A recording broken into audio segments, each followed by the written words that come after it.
Right, here we are, fantasy managers. This is unbelievable. Back on the podcast. Welcome to the FPL Addicts podcast, Game Week 8 preview show, sponsored by Bonus Bank and powered by Esports Live. It is Gilles here. If you're new around here, make sure you give our podcasts or video some love with a like, rating, or review, as well as subscription. But get involved in the comments. We want to hear from you. It is Friday. We are, 6 hours out from the deadline for Game Week 8. It's been 2 weeks, but I am joined today by the one and only Chaz Roberts. How are we doing, Chaz? Are you well, mate? Good, thank you. And firstly, good evening to you and good day to all of the viewers around the world, wherever you may be tuning in. And if you're new to this channel, you need to come to a realization we have more than 2 members. I don't know what's happened. The rest have hijacked this episode heading into the game week after the Queen international break because of the Queen's death. We've had a week off and we got another break afterwards. I don't know what to say. Yeah, it's been a very strange time, hasn't it, mate? And obviously, thoughts with the Queen back in the UK and, shout out to the UK there, obviously in mourning at the minute, but it has given us a break with FPL. We are back, thank goodness, and we are going to be back into it tonight and obviously on the stream. We are a couple of men short, as you mentioned. The boys are we're a bit unorganised, it seems. We are organised because we've got a couple of the boys dropping in with their thoughts and comments in a bit, but the usual Reedy hasn't made it onto the pod. He is available, but he hasn't made it on. Hopefully he joins us for shortly. But we have got a lot to get into. So if you are watching live, please do get involved in the comments. Me and Chaz need a bit of a chat with you guys and a catch up to see what you're doing. Like I said, we are on a 6-hour countdown to transfer deadline. A lot of thoughts. There's a lot of big topics to flesh out. And good morning. Here we go. Tiff is already in the comments. Good morning. She's on the road, probably going to work. She's listening live in America. So big shout out to you. Thanks for joining. Don't type and drive if you are driving, Tiff, so just be careful on there. But let's get into it already. I mean, Chaz, since we were last on 2 weeks ago, we've obviously seen Tuchel leave Chelsea in the most bizarre kind of circumstances. He won they beat West Ham 2-1. They went into the Champions League. They drew 1-1. We were just trying to buy it off stream. And then the next day he's gone. And then with Graham Potter's coming from Brighton, what is going on? I did feel it was a bit of an overreaction remove from Chelsea, and it sort of sums up the club. And maybe the new American ownership has played a part in it too. It seems they're having less time to settle into their role, and it's just higher expectations. They have to meet it as soon as possible. And probably by the European standards in this campaign, as well as the league standards, the club probably expected more from Tuchel, and he got the boot, and his final straw was a defeat against Dynamo Zagreb. But we pointed this out before we went on. He won the last league game 2-1 to West Ham. So I don't know. I felt he should have got more time. He won the Champions League for them, and I felt in the long term he was going to steer them in the right direction. Yeah, you feel like he's got plenty of credit left in that role and not to get the boot sort of thing. But they've obviously had some big disagreements behind the scenes there, and something's gone on major. But as we said, Graham Potter, one of the most outstanding managers in the Premier League. Just recently, he's turned the project he's done at Brighton over the last 3 years has been incredible. Some of the assets that are coming out of that team as well, especially obviously in that last game where they won 5-2. The likes of McAllister, Trossard, and Gross, who's come into some great form. They've been, hot on everyone's, going into game week 7. I was even looking at McAllister. Quite a few of the boys have brought McAllister in. Gross is already in everyone's kind of teams. Trossard was starting to pick up. I mean, Potter for Chelsea, is it going to be a great move for him? And is it going to be good to give that kick that Chelsea need? I feel how impatient fans can be and the board around a football club. He's probably not going to have a lot of time. I do wish him every bit of success. And a part of me felt he should have stayed at Brighton, but when Chelsea, let alone a big club, come calling, it's very difficult to turn your back on that offer. So something Graham Potter had to do, but there was scruffy Potter by the seaside, but now he's freshly trimmed up. He's got his beard on the correct ratio, and he's the new Chelsea boss. Yeah, and speaking of ratios, obviously you're not looking as clean as Potter with your hair, do you, mate? Your hair's gone a bit bigger on both sides and on top. Has it? Yeah, the Buffon, the mullet is growing, man. It's looking slick, but someone who's not looking so slick this afternoon, and he's just joined us finally, Christopher Reed, FPL Addicts. Reedy, what are you saying? Oh, he's on mute as well. Even better. You know what? I've done it again. What can I say, gents? Maybe not looking so slick, but feeling fresh and looking forward to the football to commence again. And FPL. So I'm good, boys. How about yourselves? Yeah, we're all good, reading, and thanks for joining us, mate. Finally, it's been a while since we saw you, buddy. Nice to see you back in. You've got a new microphone there as well. See. And your internet's going good, so you're ticking a lot of boxes now, mate. Yeah, just need to maybe moving forward learn to unmute that button, don't I? That's it. You were nearly there. We were just going through some obviously catching up on the last 2 weeks. We didn't, obviously, in game week 7 you did a review show with Mike, didn't you? You discussed some results, so we won't touch too much on it. But we talked about Potter going to Chelsea. Brighton assets were obviously looking bang on, and then I was about to touch on obviously United. United won 3-1 in that game against Arsenal. Elsewhere, Brentford got a 5-2 win in there. That was obviously the Tony Hattie. He was looking so good in that game, and I think is it really you've got him in your team, haven't you, Tony? Yeah. So I've got Ivan Tony. Yeah, so he's got himself an England call-up as well. What are you thinking about him? Is he going to be now? Do you think he's one for the whole season as a forward in your team? I think he's a great option, especially he's still in that nice enough price bracket for a forward. Gabriel Jesus was the one that everyone flooded to at the beginning of the season because of the value of him being 8 million and so on. But Ivan Tony getting that hat trick obviously has brought more attention from FPL managers, and the fact he's on penalties, and now people are saying he's on free kicks. I mean, it could have been a one-off, that one. What a goal that was as well, by the way. Yeah, it was amazing free kick, well placed and so on. I don't see why not. I think if you've got him, obviously Brentford's fixtures, they're not bad. I wouldn't say they've got Bournemouth next week. I know it's Arsenal this week. They're at home, which is probably better for Brentford and Ivan Toney. So I think England call up, well deserved for him. And he's making a lot of noise in FPL.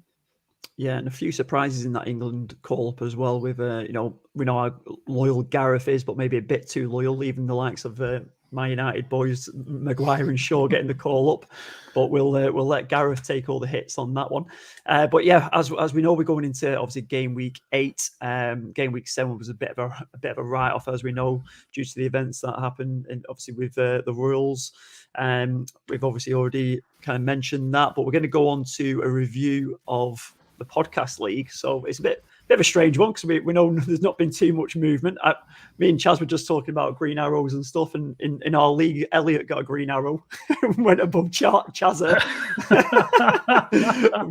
Bit of a shame in there, but we won't review too much. Obviously, we can't review about game week 7, but we can review about the previous week to that. Go on, Chaz.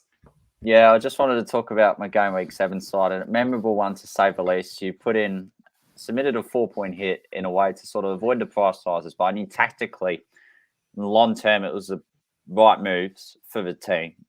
And then the Queen died, and then we get a game postponed, so it was more 4-point hit for nothing.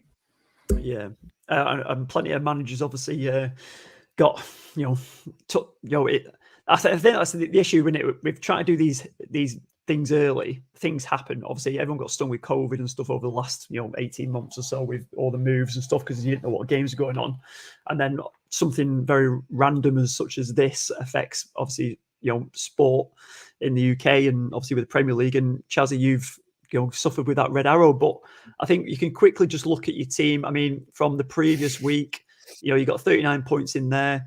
Who did you take out in your move then? What did you do? Are you talking about the 4-point hit? Yeah, so from going from 6 to 7, and then...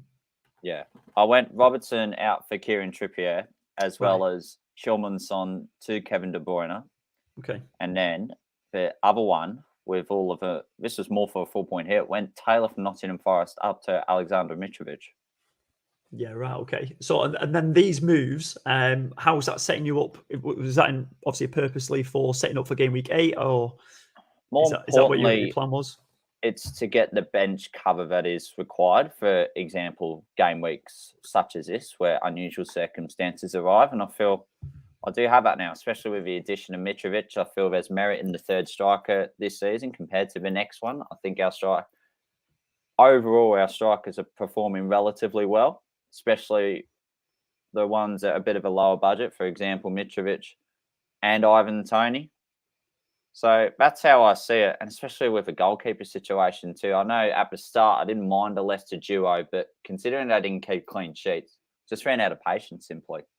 Yeah, no, fair enough. And it's obviously the team looks like, I love the look of the team there, to be fair. It is looking healthy. Obviously, it didn't get anything because we didn't play the game. So unfortunate, because I'm sure it would have, it's a solid 70 points in that team there, mate. So I'm lucky not to field that team in game week 7.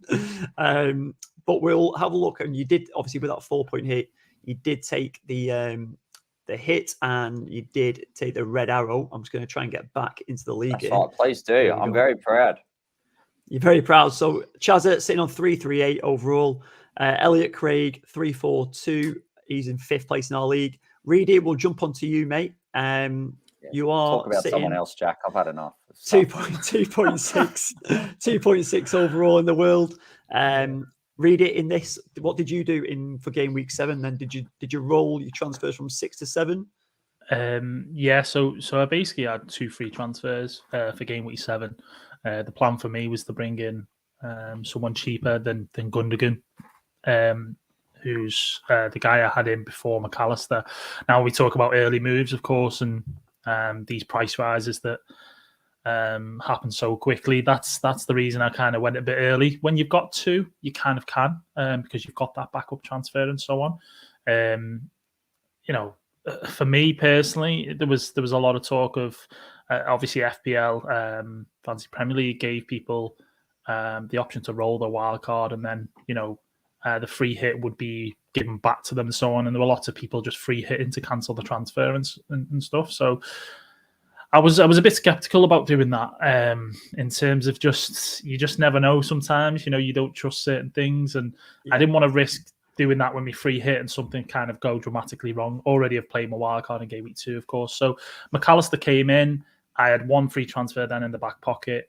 And then, the fixture postponements and so on left me with 6 players not playing. So McAllister, Gross, Sanchez, Trent, James, and Salah. So a bit of a headache, obviously, moving into game week 8. We'll go on to that in a bit shortly, but I really did like the look of McAllister, especially in being penalties, 5.5, really cheap. So the move made complete sense for me in that regard. Yeah, and we were just saying before you jumped on with us, like McAllister was one of them who pressed under par. He was looking really good in there, and he scored obviously one of the best goals of the season so far. That's for sure. In that game, he got the one disallowed as well. What a goal that was, by the way! Yeah. Unbelievable. Yeah, smashed it. So that was me for that week. I didn't get a red arrow or anything like that. Obviously, I kept that 1 transfer in the back pocket, rolled over for game week 8, gave me the 2 again. But majority green arrow. So can't complain, I suppose. Yeah, no, fair enough, mate. And we'll jump on to mine. Obviously, still top of the league, still going into game week 8, top of the league. Chazzy, you love this. I do. I love it. I really do. How are you top? It's like an elephant sitting on the tree. You don't know how it's going up there, but it'll come down eventually, I hope. I don't know. I will see. Listen, it could be one of them mad seasons. Like Leicester won the Premier League once, mate. Yeah. I could be up there taking out this division as well. But in my team, I think I rolled, actually. I can't remember what I did. Did I bring in Zaha? Yeah, I can't remember what I did. It was listen, it wouldn't have been a magical move anyway. No, I did roll a transfer. That was correct. Yeah, because this week I did 2 transfers. So I rolled mine, left the team as it was. Obviously, why change a winning team? Winning formula. What's the point? But I was quite happy going into game week 7. Okay, but obviously game week 8 stitched a lot of people up, and we'll obviously get into that preview as well. But yeah, not much to report because obviously we can't review too much based on we didn't play. So we'll move on to that next segment. Like we've got Tiff actually who's put a question in. I'll tell you what, Reedy, you can take this one, mate. A quick little preview question from Tiff. She's gone on the road. So having Isaac FOMO because of his fixture worth a -4 to replace Jesus because she's not wildcard until game week 13. I suppose it depends in terms of has she got 11 players or not. I'd be interested to know that, maybe Tiffany. I would imagine she would, and she's just looking to obviously, as she said there, FOMO, getting Isaac in, playing Bournemouth at home. He looked good in the game against Liverpool and so on. And Jesus has maybe not done as good as what people would have expected him to. He's only really had the big haul against Leicester, so to speak. So I don't really know on this one. I would say if you've got no other fires to put out, why not? Why not go for it? Newcastle players are all the rave at the moment, especially with wildcarders and so on. You want a piece of that pie.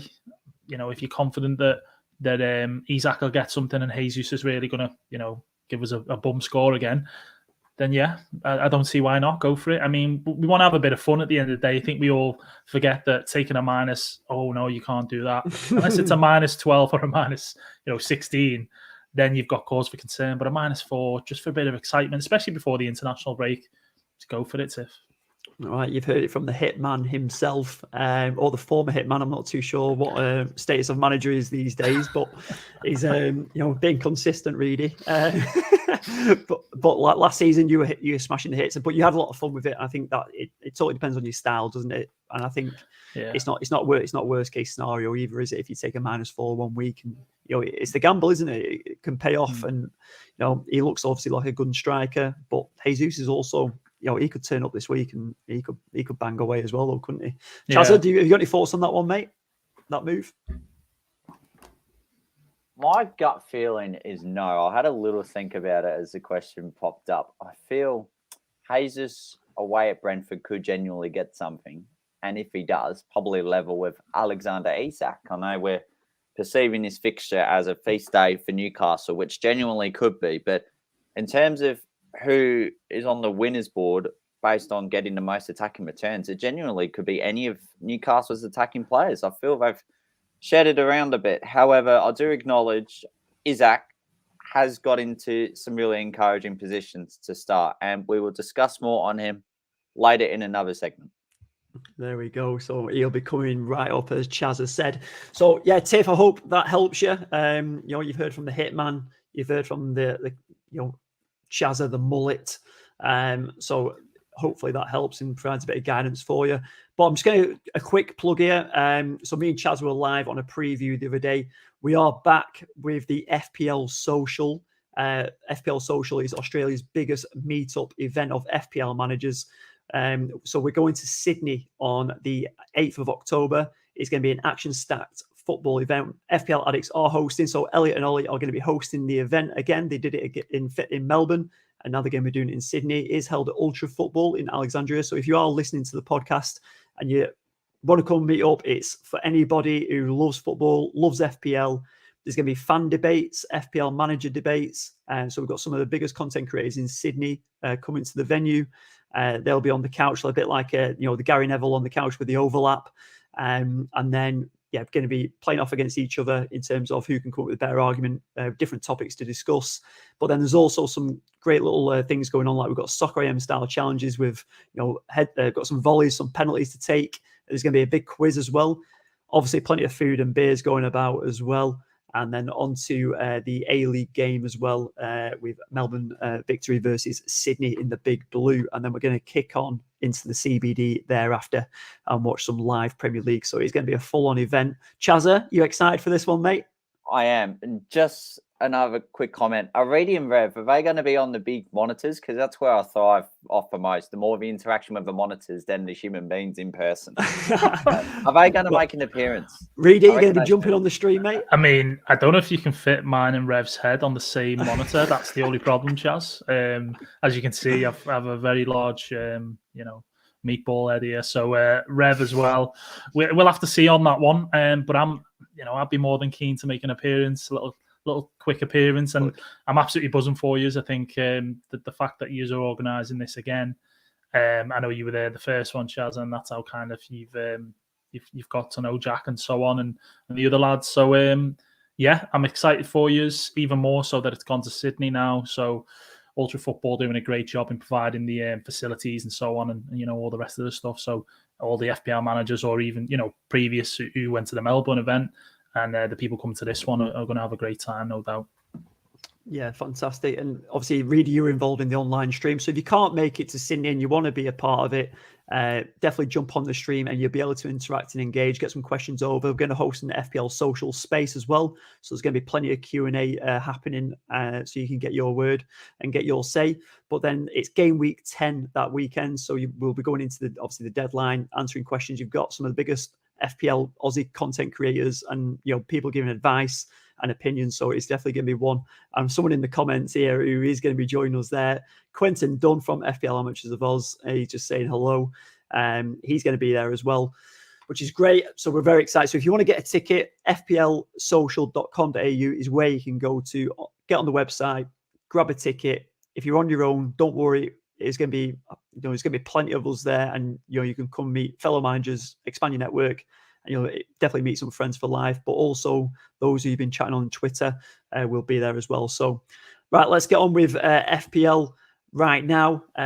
Let's just have a quick mention because we didn't do the game week 7 preview pod. So I'm just going to quick shout out manager of the week in our members league, Marty Watchorn. He got in game week 6, he received 67 points. And he was the manager of the week. So he got himself 40 Aussie dollars. So congrats to you, Marty. He's a long-time listener and member of the FPL Addicts. So congratulations once again. I actually thought he was going to be claimed manager of the month as well if game week 8 didn't go ahead. So we've got away with that. He could have got himself some easy cash there, basically doing 1 week. But so Marty, you're up for a bit more competition this week, mate, and everyone's back in it. But all the best to you going into the manager of the month. And then elsewhere in our other leagues, we've got the public league. I've actually just lost it in front of me, so I'm just going to bring it back up again. So organised. But Femi Daniel, 419 points he's on. He's in first place. 419. How many am I on? God, he's doing all right, isn't he? 40 points. That's why I'm not at the top. So Nathan Perone. Jill Killers, you're on 386. So you're not far off. I'm not far off. If I had a game week 7, mate, I would have been up there, wouldn't I? Obviously. No luck for that one. I love the enthusiasm from Chaz there. Yeah, he hates it, doesn't he? He must be tough at the bottom there. There's a lot of hate for the people at the top. So don't worry about it, Chaz. You'll have your moment, mate. Don't worry. But yeah, everyone's kicking on there. So we'll jump over to Bonus Bank this week. So Bonus Bank have supplied us with some probabilities for clean sheets and those players to score based on bookies odds. So they put together on their free fantasy tool. So you can jump in our link tree. There's a link on there for the fantasy tool. And basically what it's saying to you this week is the teams to back for a clean sheet. In second place, Tottenham versus Leicester. Clean sheet, the probability percentages are 38%. So if you're looking, you've got some Spurs assets. We know Perisic is going to be popping up in there. Eric Dyer is also a popular choice as well for some managers. So clean sheet, 38%. In joint first place, Man City and Newcastle, both sitting there in 45% of probabilities of getting a clean sheet. Newcastle for a clean sheet, Reedy? Yeah, it's in their fair probabilities, nearly 50% chance. Yeah, I mean, we've all seen what Nick Pope is capable of in terms of his higher save percentage and so on in the league. I think although Newcastle have solidified the defence, they still obviously take a lot of shots on. I think it's a great shout for this week. Bournemouth, what I will say is that people underestimated Bournemouth in terms of what they did against Forest, of course. So there's no reason why they couldn't score. But I just think the probabilities, as you say there, especially with Bonus Bank, who are putting Newcastle first there, 45% and so on. I think it's more than reasonable shout there. If you've got, people on WILDCARD bringing in Pope and Trippier, some even dribbling up on Newcastle defence and so on. They could quite easily keep a clean sheet against Bournemouth. So I really like that one, Jack. Yeah, nice work. And obviously, Bonus Bank are just collecting all these odds from all over different bookies, and they collate it with the tool to equal these percentages. But over to the players to score probabilities now. In third place, he's up there again. Julian Alvarez, which is it? Anyone? Alvarez, I think. Let's go Alvarez. You're going Alvarez. I was going to say Alvarez. Yeah.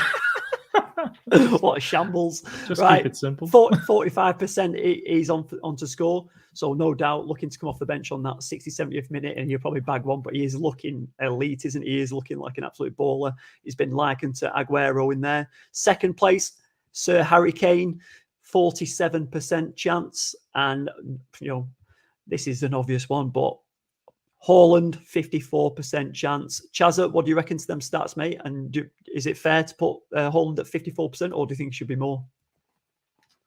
It's interesting. He does have to go to the Molineux, so that's a reduction in percentage in itself. Very intimidating grounds, to say the least, in the English's top flight. Fair enough, mate. Short and sweet, I like it, and obviously against it there. But yeah. I think, the guy's a freak, isn't he? See that goal he scored in the Champions League as well the other night. Like, how high was he there? That was like an AFL catch, that high. No. Yeah. He said, you know what, as well, the funny thing is, in his interview afterwards, he did say that he'd done that before for Dortmund against Wolfsburg. So it's not as if he's kind of winging these things. For a young lad, he's certainly got that knack of scoring no matter how and finding a way, and that was a great goal for him. So, yeah, he's rightly so top of that list. He's player of the month in the Premier League and so on, and his record at the moment, he's absolutely smashing it. So yeah, rightly so, being at the top, 54% and so on. Yeah, I'd be intrigued to see who's not got him in their team. But I was going to quick mention to the Women's League as well. I've just managed to bring it up now. That's what I was doing in the background. But in the Women's League, Ella Melch is still top. She's been top now for the last 4 weeks. She is on 435 points. Wow.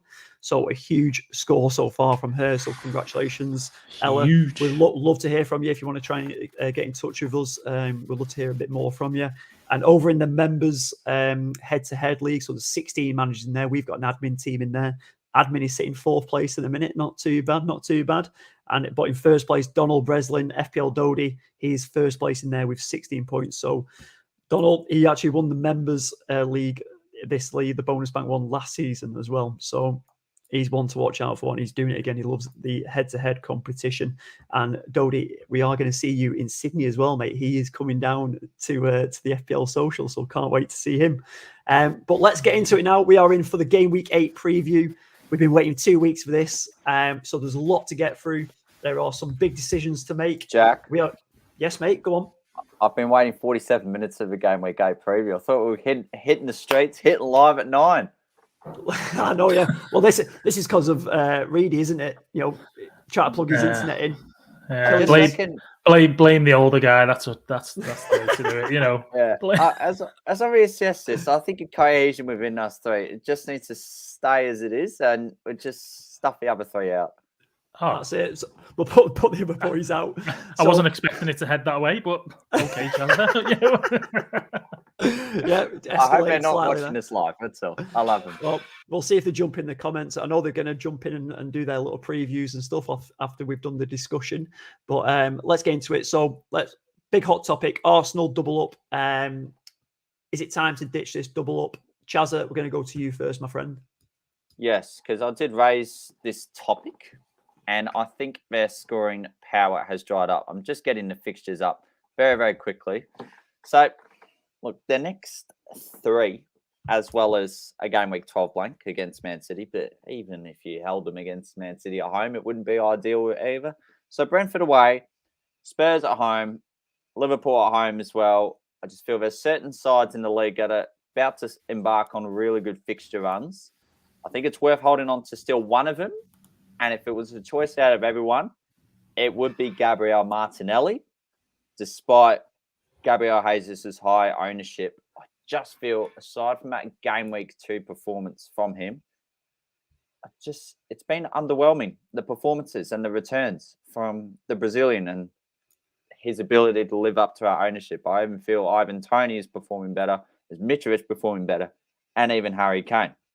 But when Martinelli starts the season, he always seems to be finding really good attacking positions, despite Bukayo Saka getting the goal last game week against Man United, I should say game week 6. So I feel there is merit to ditch one of them.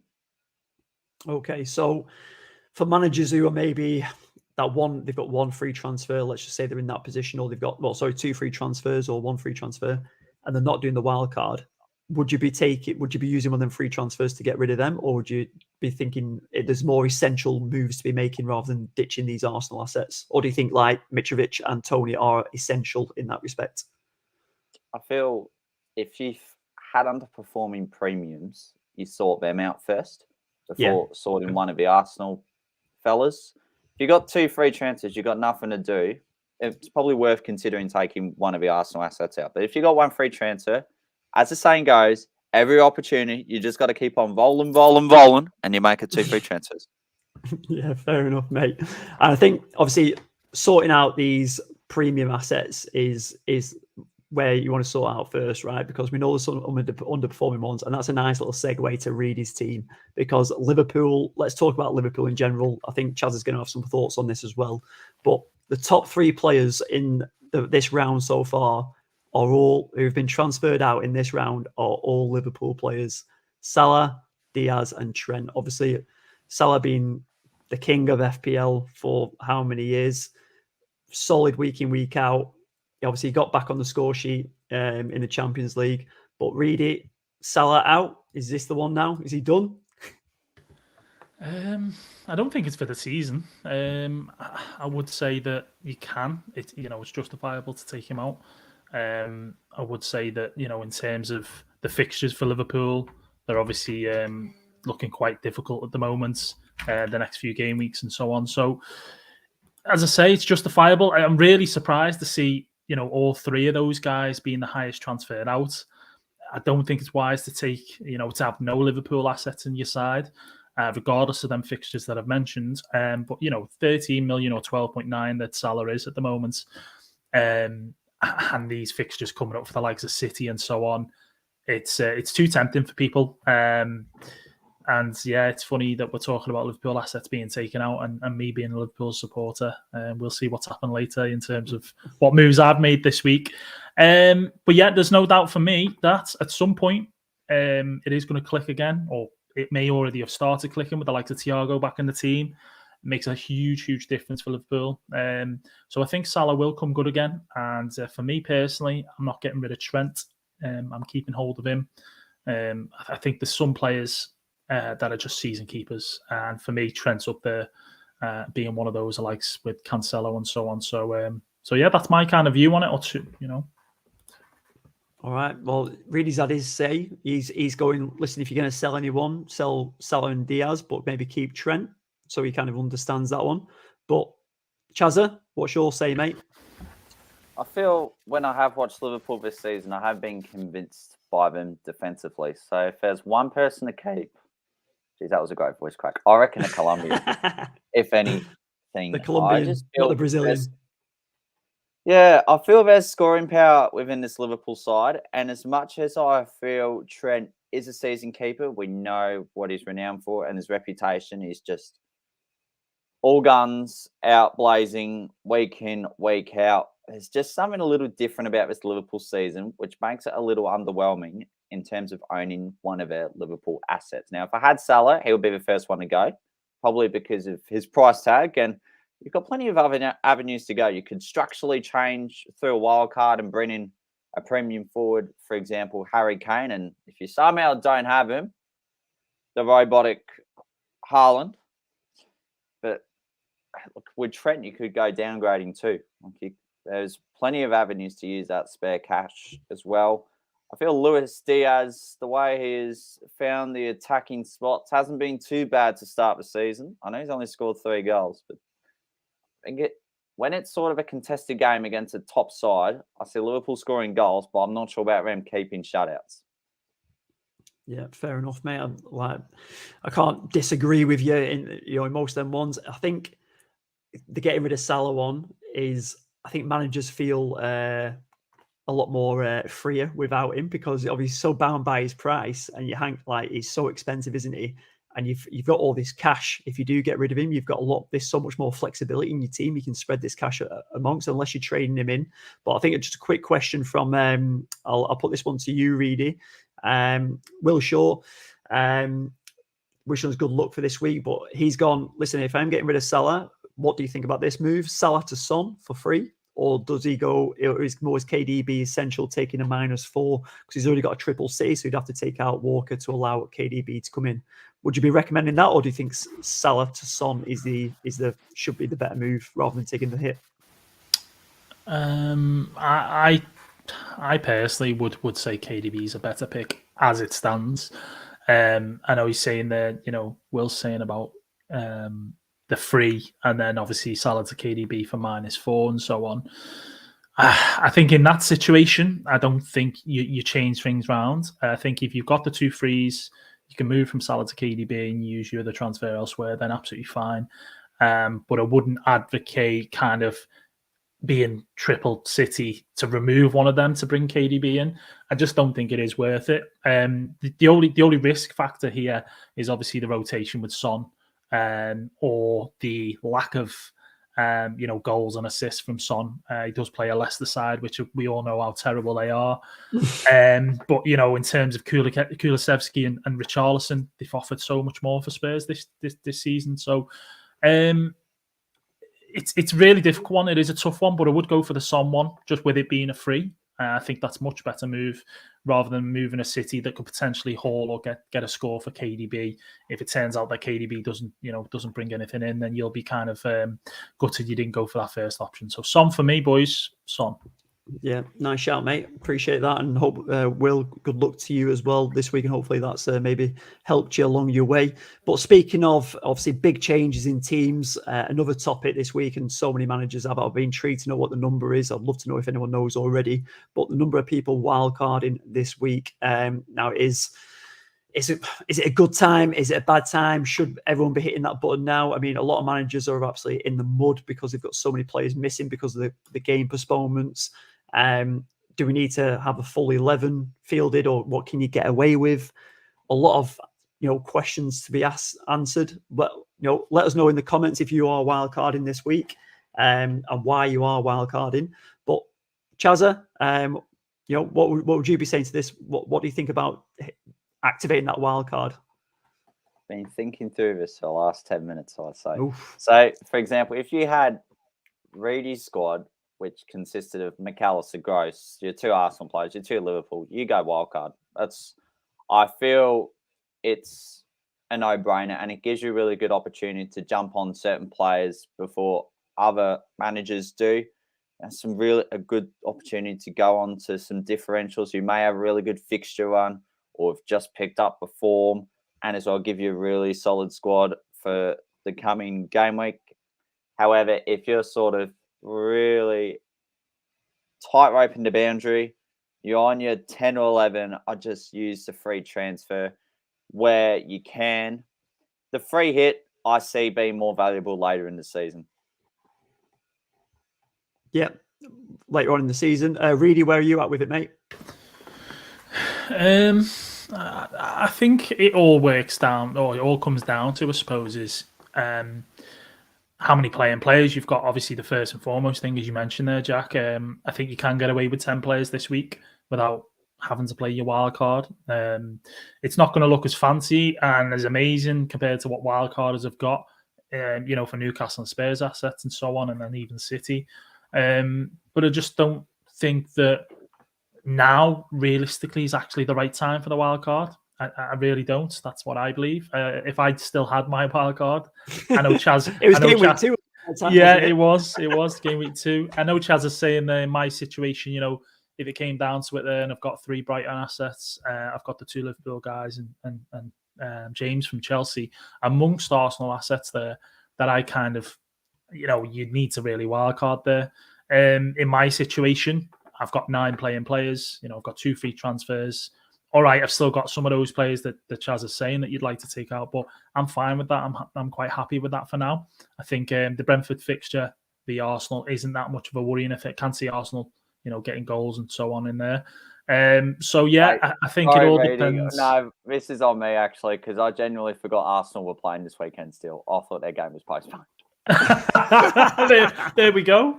Chaz I see where you're coming from. Chaz has already sold them. She's sold them and got rid of them already, hasn't he? Yeah. Chaz has not had much sleep lately. He's been doing a lot behind the scenes. Too many footy finals and stuff. Yeah.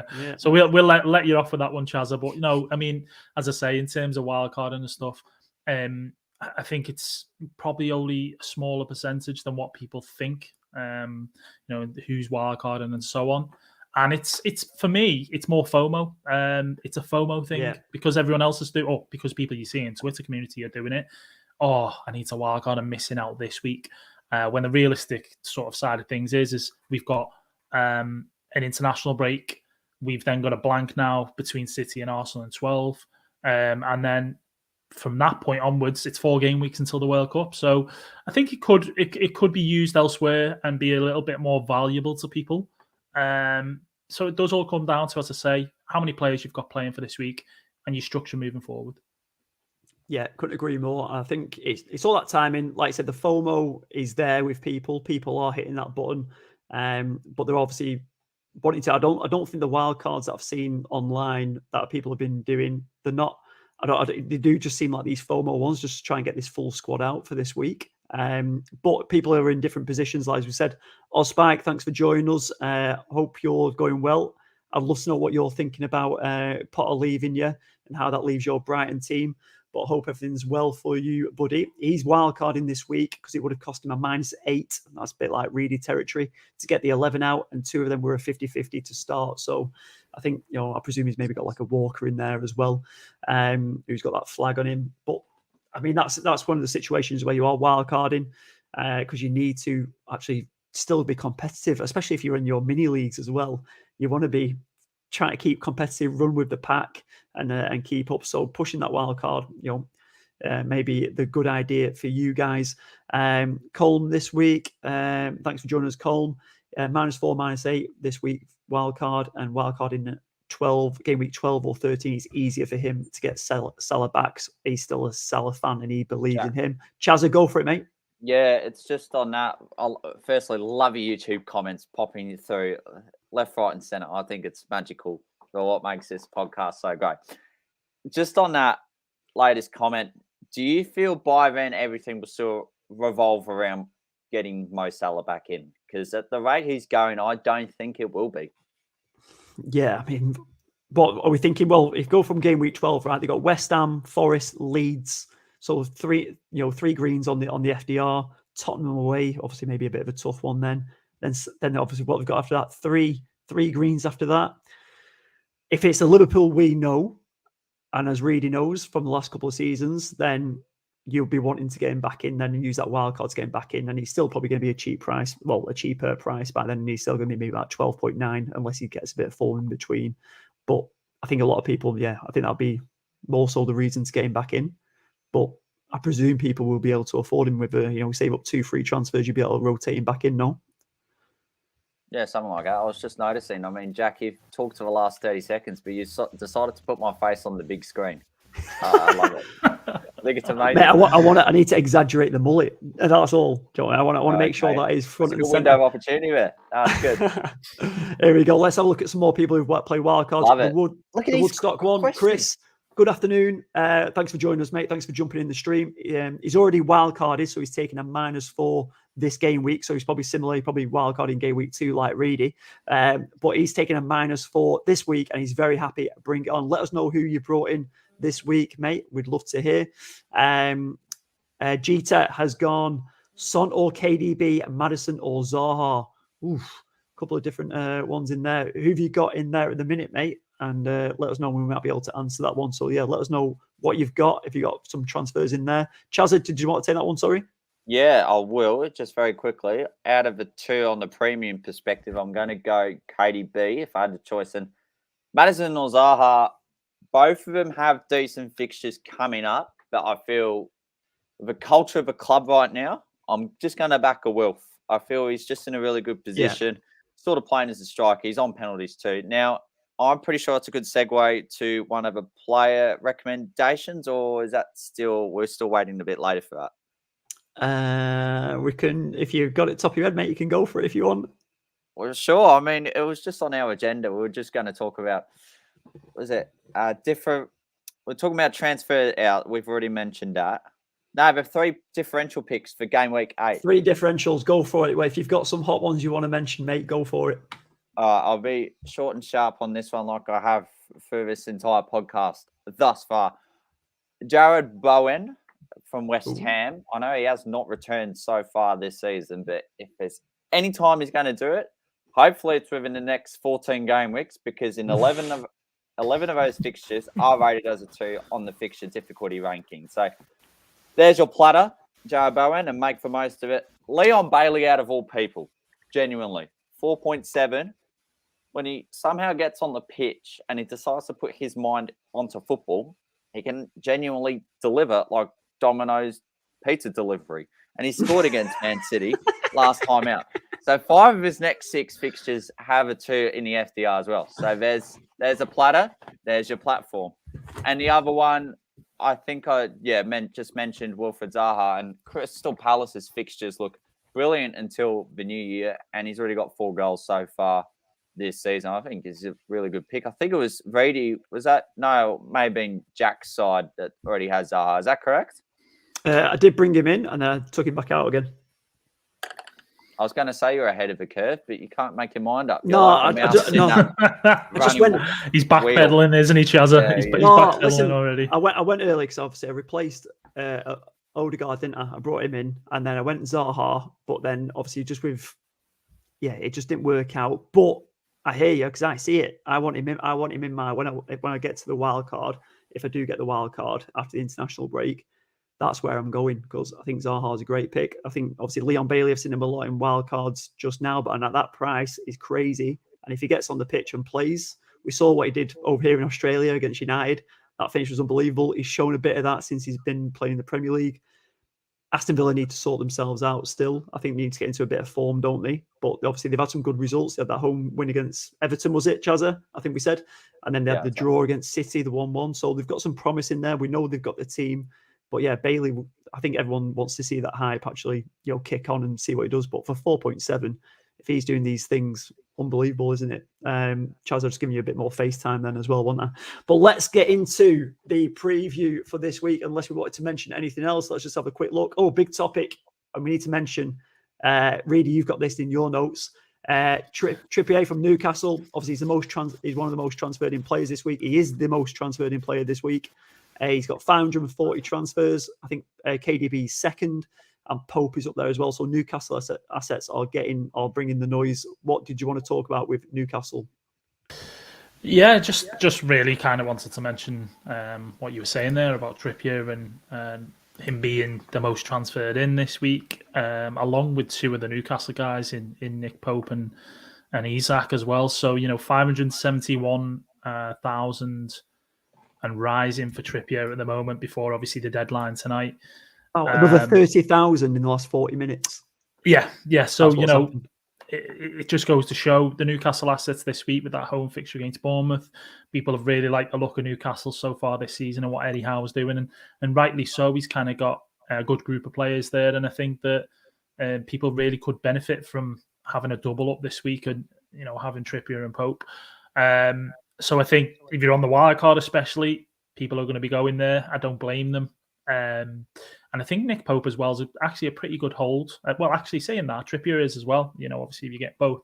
But I think they really are good holds for the next few game weeks. They've got Fulham, I think, in game week 9. So people who are bringing in Mitrovic on a wild card, especially, people might say, well, it's a bit counterintuitive in terms of you're going to back one against the other. You're not going to come out with many points. But also, at the same time, Mitrovic and Fulham's fixtures, they get really good for them. So you can't argue against that one either. In terms of Spurs, just to move on to them, we all know what Harry Kane and Son can do on their day. They're playing a Leicester side who are shipping goals this season. And they've a manager that doesn't want to be there apparently as well. Maybe. Yeah. There's that. There's for the sack. Yeah, I mean, there's that, but there's also the fact that they've lost one of their centre backs for Fofana to Chelsea, injuries in the team, and Rodgers wasn't given a budget. Simple as that. So Spurs on the back of a loss in the Champions League, which many weren't expecting to Sporting. Harry Kane blanking, Son obviously again. People are really fancying Spurs players this week, and rightly so, just because the opponent mainly. I wouldn't necessarily say that moving forward Spurs players are holds, or in terms of the fixtures that they've got. It's the London derby. They play Brighton away after that, and then an easier fixture in 11 at home to Everton. They then play United after that. So it's not the kindest fixture run for Spurs, but I think people are definitely getting their eyes are lighting up with the fact that Spurs are playing Leicester this week. So for me, Harry Kane is a great pick. He's the one who's assured the 90 minutes. If I was going to be bringing him in, whether it be a wild card or whether the transfer in terms of my front three wasn't set, I'd be bringing in Harry Kane all day of the week, because those are the three. You just don't know what Conte is going to do in terms of who he's going to start. So yeah, that's it for me. I'd be licking my lips on a wild card, that's for sure, if I was bringing Newcastle and Spurs guys in.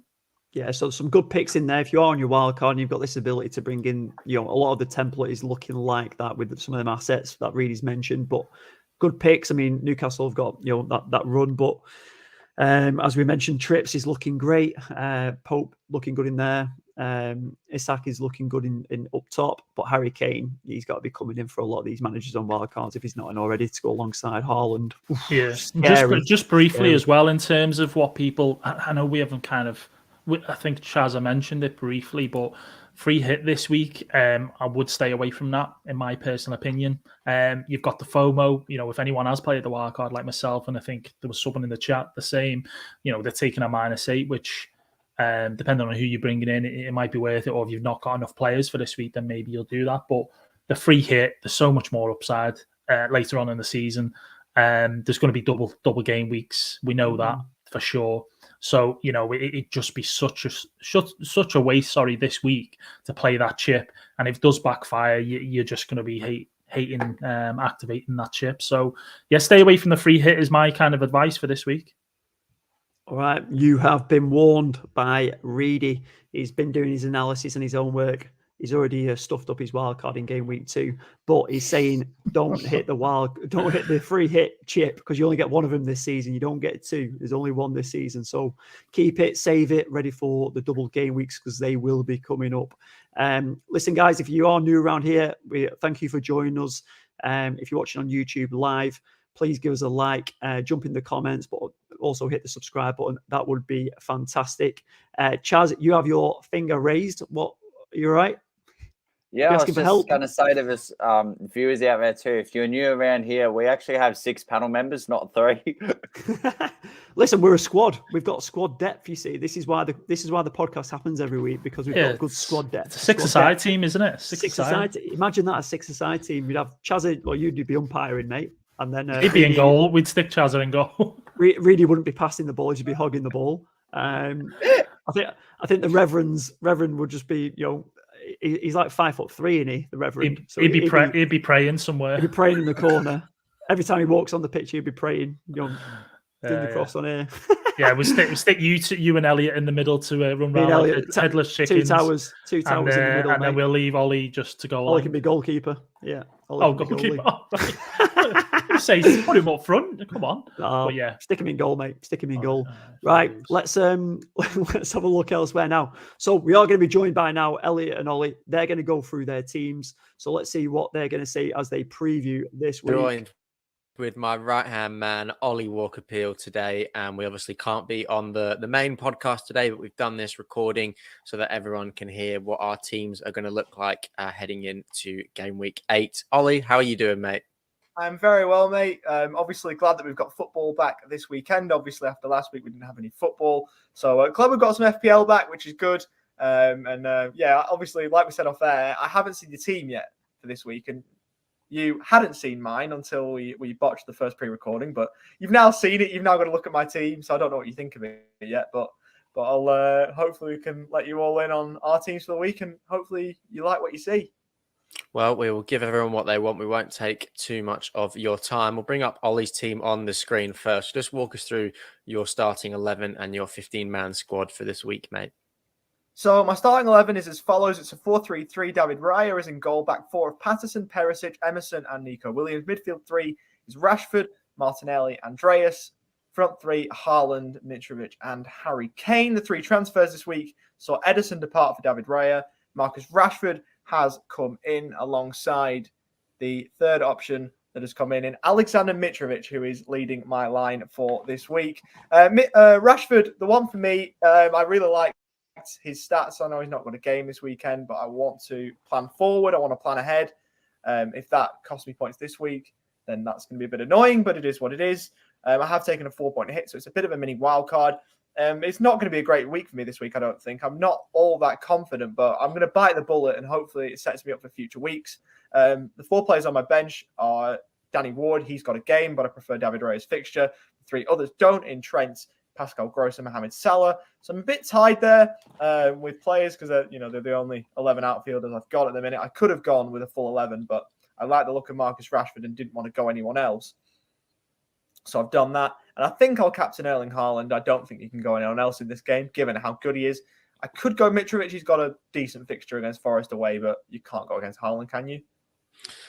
No, I think at the minute it would be pretty crazy to go against Haaland. A big lack of Liverpool in your team, Ollie, and a big lack of Liverpool in everyone's teams. They've sort of not started the season how we thought they would. So, do you think your selection this week reflects this? They are on your bench, but, you're still going to be able to field a strong 11 without the 2 Liverpool assets that you've got. Yeah, next week, all 3 of those players are going to come in, my 2 Liverpool players and Pascal Gross. They're all going to come back into my starting 11, I should think. I'm happy with 2 Liverpool players. I don't want to triple up because I don't think they've been good enough to warrant that so far in the Premier League this season. But I think not having Trent, as I've learnt, can hurt you. And not having Salah, I think Salah's form's going to turn eventually. So I'm happy with the 2. I don't think I need a third. I think the only one I would be tempted at is Luis Diaz. I had him earlier on in the season. He did well for me. So I might go back to him later on, but I'm happy with the 2 at the moment. Yeah, interesting teammate. And I think, a lot of people are going to struggle to put up 10 players this week if they don't have their wild card and they're not willing to play their free hit. So I think that, maybe you're selling yourself a little bit short. I think, if some results can go your way, then I think that you could be on for a fairly nice score this week for what will probably be not a super low average, I don't think, but I don't think it's going to be a very traditional game week, obviously with 3 of the games being postponed and not being played. So it's going to be interesting to see how that one pans out, but a very, very nice starting 10 that you've got. And, you've obviously got Ward on the bench as well, but everyone's got Ward on the bench at the minute. But yeah, a nice teammate all round. We'll move on to mine. I have activated my wild card for this week. So a lot of changes, too many transfers to name, too much tinkering to even think about this week. But it goes as follows. I've got Nick Pope and Danny Ward as my 2 goalkeepers. Pope getting the start for this week. I've got a back 3 of Kieran Trippier, João Cancelo and Nico Williams for this week. A midfield 4 of Ian Bowen. I'm glad to have him back in my team for this season. He was brilliant for me last year. James Ward-Prowse, Kevin De Bruyne and Gabriel Martinelli. And then a front 3 of Ivan Toney, Alexander Mitrovic and Erling Haaland, which I'm very excited to say is my front 3 now. A lot of green in their fixtures and a lot of goals between them so far this season. And the bench stays fairly strong. Other than Ward, I'm not a big fan of the Leicester keepers this year, but at 4 million, a goalkeeper that's playing games, you can't really ask for too much more. Then Andreas Pereira sits there. I'm favouring Nico Williams at the minute, but there is potential that Andreas Pereira will maybe get a start in there somewhere, but I'm not thinking it's going to be likely because you have to play with 3 defenders, and I don't want to sub out any of my midfielders or forwards at the minute for him. And then Reece James and Wesley Fofana are the other 2 sitting on my bench. I've tinkered around with this team a lot. This is what it's looking like at the minute. I'm disappointed I don't have Maddison in my team. I think he is going to get a return against Spurs this week. I've just got a feeling that Maddison is going to do something this week, and I'm going to go without him at the moment, I think. But after the Spurs fixture, it looks brilliant for Leicester, who aren't the best side themselves, but they've got a lot of green fixtures upcoming. So I think he'll be one that will be in my side. And Wilfried Zaha, another player that I think will also join my team at some stage. But Palace obviously don't have their fixture this week, so it was difficult to justify bringing him in on my wild card. But Ollie, I'm interested to see what you think of the 15-man squad that I've got here.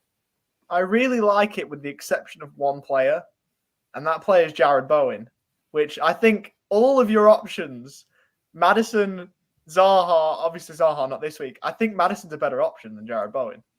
So I think that's fair. Yeah, I genuinely I reckon that if you're that worried about not having James Maddison, you're on your wild card.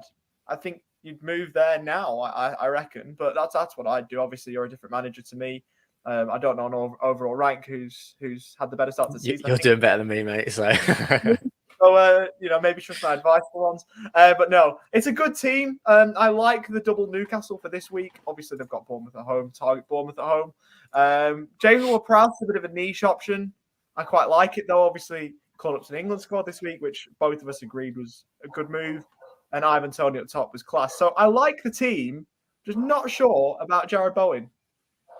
Yeah, I've had Bowen in and out of my squad so far. I just think their fixtures are so good, and I think that Bowen is too good of a player to not start returning. But if it gets 2 games down the line and Bowen's not really showing anything, if any of these players aren't really showing anything by that point, I've got players in my team that will allow me to move to other people. Ward-Prowse and Martinelli are that price point where if Rashford keeps firing, I can get him in if needs be.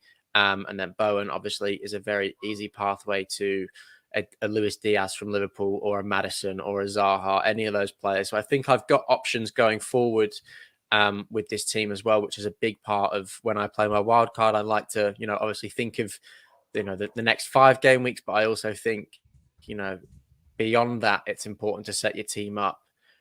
Maybe less so this year because in about 5 game weeks time, you are going to get another wild card when the World Cup is on. But I think it's just smart to, plan ahead for the future and see what you can do. But I thank you for the advice on the team, Ollie. It's probably not going to look like this when the deadline hits. I've got 24 hours more time to, keep overthinking and thinking of which players to keep and which players to get rid of with my team. So I'm not going to say that this is my locked in wildcard because it's not. But thank you very much for the advice. And they are our 2 squads for the upcoming game week. As we said, we didn't want to take too much of your time. We took a fair bit of it. Ollie, any parting words of wisdom? Not really, mate. Just good luck to everybody for this week and back to the lads in the studio. Absolutely. Right, enough of them 2. Wow, I can't believe Elliot's wildcarded. He absolutely loves it, doesn't he? He had to, I think, this week. I don't think he had much choice with the team that he kind of had. So fair play to him. He's got to catch up. He doesn't want to get left in the dust. And as for Ollie, bit of a strange one to be fair. I mean, and he's took the minus, but am I right in saying he's not got 11 players playing this week? I thought you had 11 on there with the minus, or did he Nah, have 10? it's a Rashid. Oh, Rashford! Oh, yeah, he had Rashford on the pitch, didn't he? He's got a Rashid. He's not playing. He's got a Rashid. He's got a Rash on the team, so that's why he's not playing. He's out. Yeah. So we'll see how that one goes. But yeah, great from the lads. That's all right. This is how I see the situation. It's just so FPL Fest. I've got their own festival. FPL Social, they have their own festival, and it seems like people are wild card into having their own festival as well. It's wild card fest time. That's what it is. Wild card fest. Love it. Now, look, it was a great pod between the 2. Hopefully they get their own one day. But all I care about is who's on track. Shouting dinner at the end of the season. That's all I care about. That's all you care about. You're getting dinner, aren't you? Yeah. Have you picked a place yet? Or in terms of who I reckon will shout dinner. No, in terms of where you're getting taken for dinner.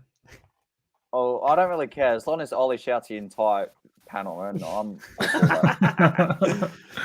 Fair enough. Well, that was two of the podcast panel members who are missing this evening, and we've just got one more. The Reverend needed to have his say as well, so I'm just going to bring up the Rev now.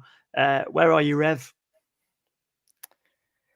Hello, fantasy managers. It's FPL Rev here. Shout out to all the people who are watching along live. Shout out to the people who are listening on the app, and shout out to the people in the chat as well. So good to be with you here today as we go through my team selection for this current game week. Last week didn't make any transfers, so got a nice big green arrow, which puts me into the top 1 mil, which is great. So I'm hoping to stay there and hoping to keep moving up. As you can see, I've got my team selection up here. A couple of weeks ago, I was saying to everyone, the busy period is coming up. So I'm going to make some transfers that might seem a little bit suboptimal, but it's going to give me a bunch of depth into my squad. And so that's what I'm going to be really using this week to help my team out, because there are a lot of teams out there that are really struggling to field a starting 11, but I'm in the privileged position to say that I put myself into this position by making some transfers where I made my bench really quite deep. And so the fact that I don't have 3 players in James, Trent Alexander-Arnold and Salah, that doesn't really matter so much to me, because I'm able to field a full starting 11. And I will say that my starting 11 feels pretty strong. I've got Ward in goal, Saliba, and then I've got Perisic, I've got Trips, who a lot of people are bringing in this week anyway. Then I've got Andreas with quite a juicy fixture there, playing against Nottingham Forest. Martinelli and Ward-Prowse. I'm hoping that Ward-Prowse does start ticking over. Bernardo again against Wolves with quite a good fixture. Tony, who is doing so well this season, really happy to own him now, really happy to own him going forward. And I've got Gabriel Jesus and, of course, the Nordic Meat Shield. My plan this week is to roll the transfer. Yeah, you heard it correctly. In a week where people are taking hits, in a week where people are activating their wild card, in a week where people are really struggling to field a starting 11, I'm so happy to say I'm rolling the transfer going into next week.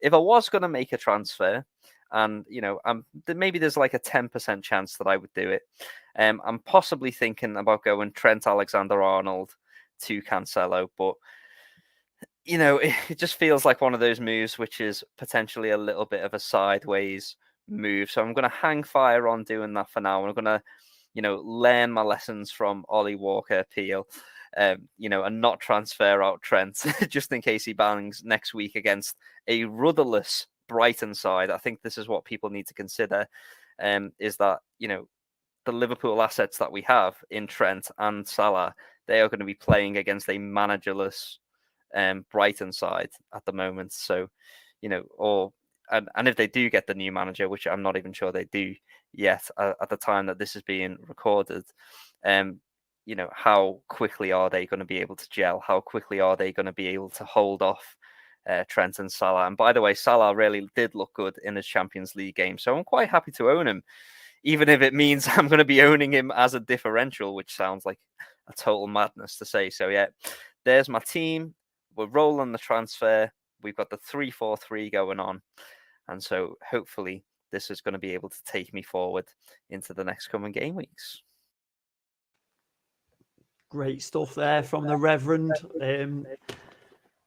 He's been a bit cocky there, and it was all part of his big plan, wasn't it, to have the squad depth, and he's recovered quite nicely from the wild card in game week 2. He's built up his squad now. He's in a good position in there. Reedy, what did you think of his team? He's got a good setup, hasn't he? He's, as you said, quite smug this week. That he's managed to get his 11. I noticed how he skipped straight past Ward in goal. In terms quite of a strong team, and he went, Ward, Ward, right back. Yeah, that was it. Not much to say there, but yeah. So other than that, though, he's got a good point. His team is looking good. Thin in midfield, I want to say, because although he's got the likes of He's got Ward-Prowse, he's got Bernardo, and who were his other two? It was come on, help me out, boys. Who were the other two? Martinelli, Andreas. There we go. So those two are fine. It's just the Ward-Prowse and Bernardo. If you really wanted to attack it this week, you'd rather have KDB, you'd rather have potentially Son or Kulusevski or someone like that. So that's where he's probably counting on that coming back for him. What I do like is Perisic and Trippier. I think great picks there in that sense, and they could quite easily keep clean sheets and Hall as well. So that's probably the one that I'm a bit jealous about, I'll be honest with you. But he's okay for this week, isn't he? Would you say he doesn't need to use that transfer? Yeah, no, he's looking good. Yeah, no, he's looking good in there. Quite like his team. We discussed that when we were doing the recording. But yeah, I think elsewhere, Chazza, it's time for your preview, mate. We want to know what you're doing this week. Firstly, can I just say 2 points about Rev's side? Is that okay? You go for it, mate. Yeah, cool. So my first point is that I'd rather listen to him than the other two. And my second point is it sounds like he's in his own... and it sounds like he's just in his own driving seat, just going for a lovely cruise along. It's just all... It's nothing team relevant. But he's cruising. You're cruising for a bruising, I think. Go on. Let's go straight into my team. Thank you for your patience. So we've got 10 out on the field. I forgot I share screen just about 30 years ago. So here we are. So the only one that's not playing is Jack Harrison. And there's the other three on the bench. Now, as it stands, I still haven't made a transfer. I probably won't, considering the transfer in targets. The ones that don't have a game probably appeal to me the most. And the ones that probably do, the jury's still out on them. I just need to see more from them. So it's not a bad opportunity to roll. Make it 2 after the international break. However, if I do roll, I'd feel less inclined pulling the wild card button over the international break, as opposed to using one now and then I could just sort of activate it and then just make structural changes. I don't think the side is all that too bad, but if I had a different team at the moment, I probably would, just with a few different players, and especially the addition of a premium forward and Harry Kane going up front. I think that's a top priority. And even getting rid of Trent is a consideration too, to free up some cash. Who have you got your eye on instead of Trent then? See, I love Graham Potter because now is the time he can weave his magic at Stamford Bridge. And hopefully he does the abracadabra towards Reece James. So that's who I'm thinking. That's it, that top of your list. And then obviously Harry Kane up top instead of Jesus, we're guessing, yeah? Yeah, or even just going Jesus down to Ivan Toney. Oh, okay. Yeah, nice. Yeah, so I've got a question for you. If you scroll down a bit more, how many transfers have you made this season? How many transfers have I made? Yeah, this just scroll down. I feel like you haven't made hardly any. I've made 7. Oh, you made 7, right? Okay, that's the same as me, to be fair. But yeah, I don't know. I feel like you roll a lot. Well, I mean, I've sausage rolls.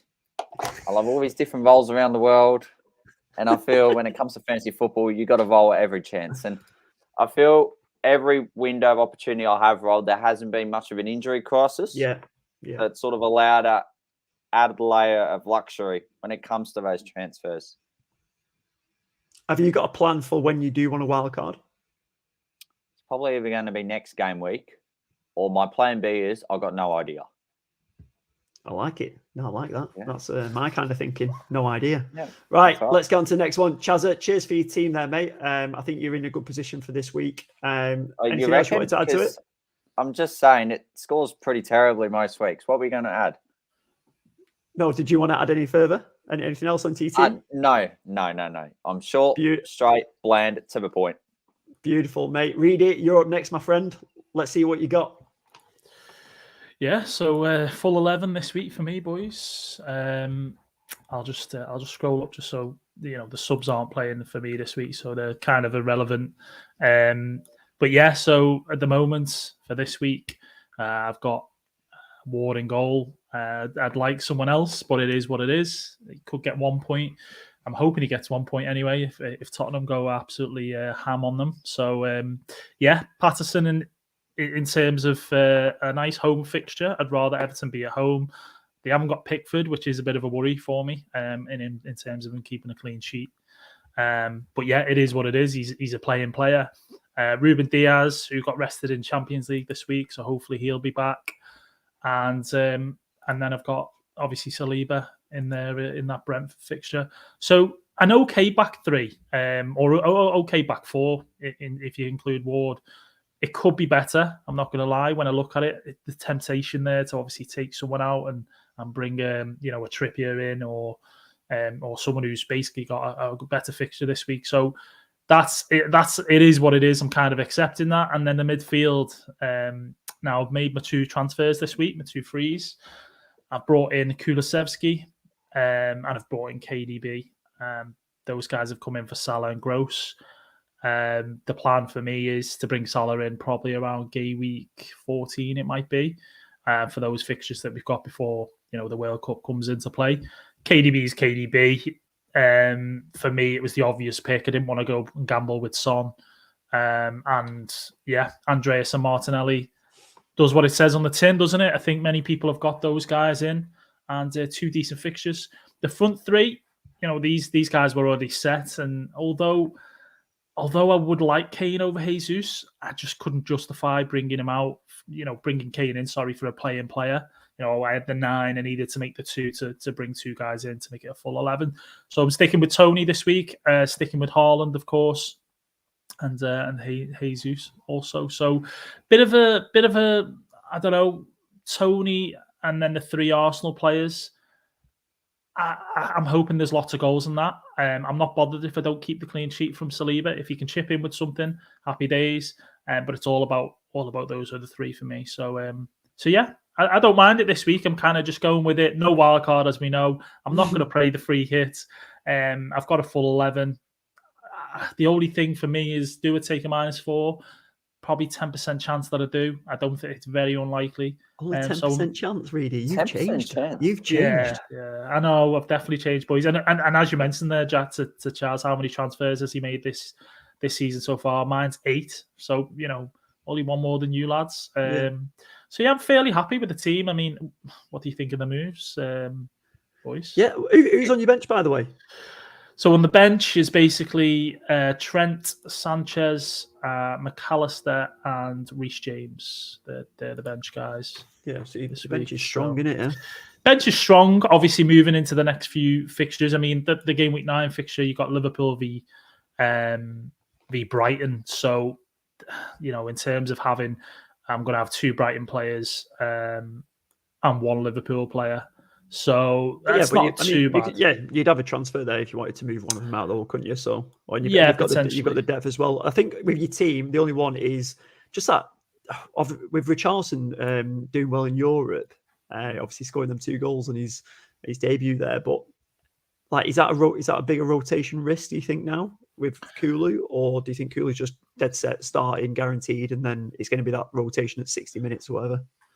The reason that I picked Kulu this week, and there was other options. I could have went for Bowen, who's guaranteed minutes and a start against Everton.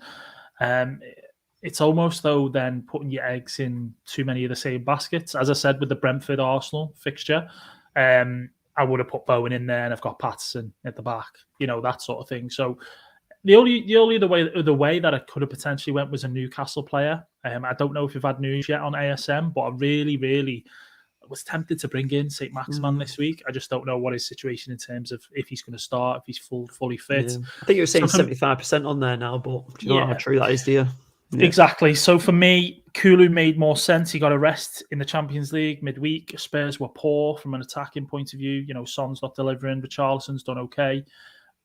So it made sense for Kulu. I think he's going to get the start against Leicester this week. He looked really good when he came on for them. I really like him. I had him, near the beginning of the season. I brought him in and took him out for a bit, which was justified because of rotation and him not kind of delivering. So I think now's the time to have a Spurs asset. I couldn't turn that down with this Leicester fixture. So that's kind of my reasoning for bringing him in. Yeah, nice stuff, Read it. We are going to get moving on. I'll jump onto my one, quickly go through the team that's topping the podcast league at the minute. Couldn't resist. I had 9 players going into this week. I had 2 free transfers, so I have made them ones. My strategy in the last week, I did think I'm going to wildcard after the international break. After this week. So then I can get straight into my wildcard, see what happens over the international break, and get ready for game week 9 with that. So I did take out Trent at the back. So in my back line, I've got Ward, Trippier, he's coming for Trent, Cancelo, Neco Williams, Walker, who's obviously now killed me because he's on a 75% flag. We got Henry in there as well. My midfield pretty weak, but I only had Martinelli and Andreas playing. I've still got Zaha, but he's on the bench. I thought I actually got rid of him, but I've still got him on the bench. And Salah came out and Son came in. So I know Son's not performed, but I loved him last 2 seasons. I've had him on the team a lot, and he's always hauled big for me. So that one against Leicester, I've put him in for. Hopefully he's going to come up with something and be back on it. So he's got Martinelli next to him, Andreas. Up top, Haaland and Jesus. On the bench, I've still got Diaz sitting there because obviously I just had these 2 free transfers. I didn't want to take a hit. I've got Taylor on there. I can't remember when I brought him in, to be fair. And then Sanchez on the bench. So my plan is going into wildcard for game week 9. My team there, I still think, I don't know. It might be okay for game week 9, but I'll probably have a look at it there and then and see what I think. But I'll maybe save it for game week 12 to bring in those moves. But I feel okay about it. We'll see how we go. A bit of breaking news there from Prem Tipster, maybe spreading some rumours. Have you seen the potential postponements in London due to train strikes? So that could be further affecting the Tottenham game. Who else is at home? Brentford Arsenal game as well? Fulham v Newcastle. Fulham, not Fulham v Newcastle. Sorry, Forest. One. No, not Forest. No, Forest won't affect it. That's it, isn't it? Yeah, that's it. No, so Spurs, Leicester, and Spurs, Brentford, Arsenal. Yeah, so 2. So we'll see. Yeah, we'll keep an eye on that. Hopefully it doesn't, but we'll see how that goes. Hey, but yeah, Chaz, any thoughts on that team, mate? Still think he can stay up the top? I mean, I'm not going to say anything because the man's just up the top at the moment. He's just living the dream. Yeah, but also just a quick one on those, just to go back to that, by the way, in ahead. terms of what Prem Tipster was saying. I've seen something in regards to rail strikes affecting game week 9 in regards to Arsenal, Spurs. So not game week 8. Crystal Palace, 9. Chelsea, and Fulham, Newcastle. That's why I said Fulham, Newcastle.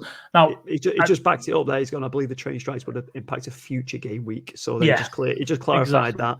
So that is what happens sometimes on these, these threads and comments and stuff. Just need to clarify all those news. But yeah, it's a nice heads up anyway, because I could, if you're bringing in these assets, which, I've got these, look for London-based teams, that's something to look out for and be mindful of on that one. So see how we go there. So everyone's happy with that, buzzing with that team. We'll see how we go. Do you reckon Sonny's a good shout or not? Not too sure. I don't know yet. And you'd like to think that it's similar to Salah. Everyone's waiting for that thing of, sooner or later he's going to go off, or classes. Form is temporary, class is permanent, and so on. You don't say that too often, do you, Reedy? Well, there we go. But Son's a decent shout. I avoided him just because of how poor he's been and potential rotation and so on. I think your team's good. The only thing I would say is surely you'd put Taylor, even though he's unlikely to maybe feature as your first sub with Forest having a game. If Walker gets dropped, then Walker will just come in for Taylor, won't he? Well, I suppose in a way they're both not playing, he'll just automatically come in. Yeah, I suppose. Jack. Yeah, so it's a good team. Yes, mate. I love you with all my heart, but can we just get onto the captaincy? We're ready. Segment? You're ready. Like, You're in prime position now. You're ready. That's it. On. CC to finish off the pod. We've got the CC Captain's Corner. Let's do it. Welcome to the 8th edition, and takeaway 1, 7, and that is the amount of fixtures that are going to go ahead due to Brighton Crystal Palace. We've mentioned this already. It's due to rail strikes, not going ahead. Chelsea versus Liverpool and Man United Leeds, both being postponed. And I really do feel for your mate Jack, who paid $1,200 for hospitality, and it's not even happening because the Queen just decided to get old age and pass away, and now there's just coverage everywhere. And I won't shut up about it over here. Now, let's get back to my main topic. In Erling Haaland, he's away at the Molineux. Now, that may sound scary, shivering me timbers, but every time I watch Haaland, I think exactly the same. So, how I see this is ownership's trending towards a territory of 80%. He will undoubtedly, yet again, be the most picked captain, and seems to be. He is the new Egyptian king right at this very moment, with him potentially being the most captain. And in fairness, I think he's returned in every game too. So there's nothing really going against him. He's shining in European nights with that lovely winner against Dortmund during the middle of a week. I mean, and he won August Player of the Month, speaking of which too. So I'm not going to say much. But the second one on the rank is Harry Kane. Now, can I just say, I'm only going to say this once. I'm going to say it with such emphasis. He loves playing against Leicester City. I'll tell you why. In his 14 league appearances, he has scored an astonishing 17 goals alongside 3 assists. He has returned in the last 5 games, making him the fourth highest fantasy scorer so far this season, which would come as a surprise because he just loves creepily going under the radar. And there you have it, just on top of a tree. And he too is second equal for the most bonus points accumulated this season, alongside Brighton's Alexis McAllister with 9. Now, if you don't like Haaland for some reason, don't know why. Now, his ownership's only around the 17 to 20% mark. He could be a really nice differential shout in a way to climb up your mini leagues. Go the Kane Lane way. Alexander Mitrovic up next in third out of everyone. He's just been the standout so far. He's had a terrific start to the season. He's returned in 5 of his first 6 games, with his only blank coming in game week 2 against Wolves, where he missed a penalty. How stupid can Serbians be? And he's scored 6 goals thus far, whilst accumulating 7 bonus points. And the trip to the City Ground presents a brilliant opportunity for him to continue his awesome start to the season. Forest have kept just the 1 shutout and have conceded 11 goals in their last 3 games. But I guarantee you, I think Microsoft has experienced more shutdowns than Nottingham Forest thus far. Off to Gabriel Martinelli we go as the 4th option. And he's a bit of a left field choice, this Brazilian, and I really like the look of him. 36 points so far, the highest Arsenal scoring player, which is also consisting of 3 goals, an assist, and 4 bonus points, if you don't mind the finger manoeuvring Beyonce to the left. He's only one of the 3 players who has risen 500,000 since the start of the season. And what page am I on? I lost my page. I just reckon he's a really good captain shout, in fairness, Martinelli. Now, not if you really don't fancy any of the premiums, just go with him. And I'm confident in him returning too. Which one was the last one? That's all right, Alexander Isak. I was on the right page. It's just I ran out of information for Gabriel Martinelli. And so his debut was really encouraging at Anfield for the new Swedish signing for the Tsunami. And his 2-1 loss against Liverpool. So I had to make sure I'm reading this correctly. He did also record the highest expected goals of any player against Crystal Palace with an XG of 0.76. And that is despite having a brain-dead snooze fest, being 0-0 at St. James's Park. And speaking of his immediate solid start, he does have the run to propel with Newcastle's 4 of their next 5 fixtures rated as a 2 on the FDR. Now, if you're wondering why it hasn't been as glamorous as CC segment, it's really because I got to go to bed. And I don't know how I survived this, because 46 years ago, that's when we started tonight's podcast. But there's a few more differentials this time around. It just had to go somewhere different because Salah's not playing. There you have it. Thanks for coming. Chazza, superb. CC with Chaz in the captain's corner. Some excellent picks there. I love the differentials. How refreshing is it to get differential picks rather than just the perma captain Salah? Haaland's obviously taking that one. You've got Kane in there. You've got Isaac as the major differential along with Martinelli. Love them picks, Chaz, and I think some people could consider them. In order to catch up in your mini leagues, you need to be looking at them kind of differential captain picks as well. If you're backing Isaac this week, maybe consider putting that armband on him. But Chaz, thank you so much for your time on that one and your efforts putting that together. It is superb. We do love the CC corner.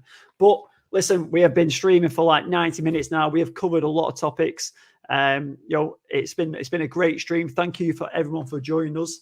But if you are able to check out our sponsor, Bonus Bank, they have been with us for the last 2 seasons.